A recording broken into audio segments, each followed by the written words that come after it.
So, first fight on the main card. Youngest fighter in UFC history, right? Raul Rosas Jr. versus Christian Rodriguez. Man, this fight is... I remember that Chris Curtis was a little bit upset about this one because Raul Rosas Jr. got bumped up to the main card, and Curtis versus Gastelum is on the prelims, and I understand it, but also from a business perspective, this is just what the UFC does. They have a prospect. The fact that he's the youngest fighter signed is a big deal, and it's gonna, and there's a good argument that Gastelum versus Chris Curtis is gonna get more eyeballs on ESPN, not ESPN Plus. Like, they're on ESPN this Saturday. That fight's it's going to be in bars all over the place that don't necessarily air the fights, but air the pay-per-views, but they put ESPN on their TVs.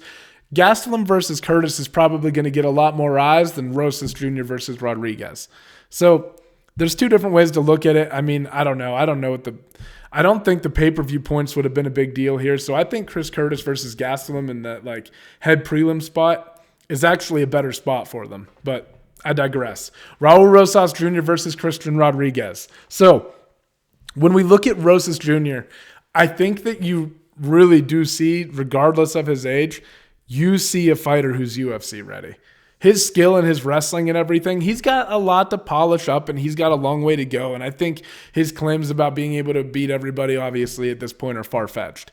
But he has the potential to build himself up, and I love that guy. I love when guys come in with very strong wrestling bases, and Raul Rosas Jr. has that, and I think you're going to see that this weekend when he fights Christian Rodriguez.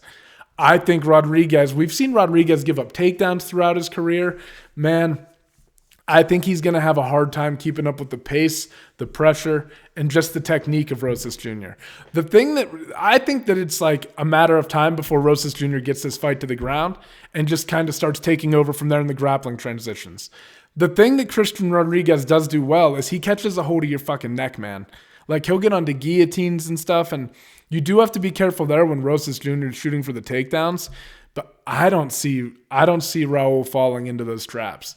He might catch his head, but I think Raul is going to be able to clear it, and then he's just going to be dominant from top position throughout the fight.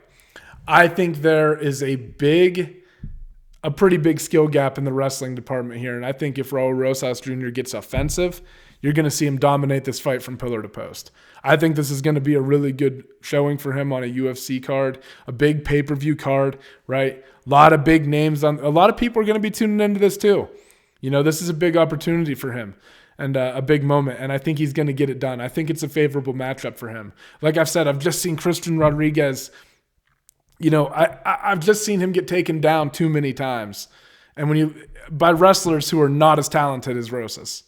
So I got Raul Rosas Jr. fucking kind of rolling through this one this weekend, man. I think he's going to go out and I think there's going to be a lot of buzz about him after the fight this weekend. I think he gets it done.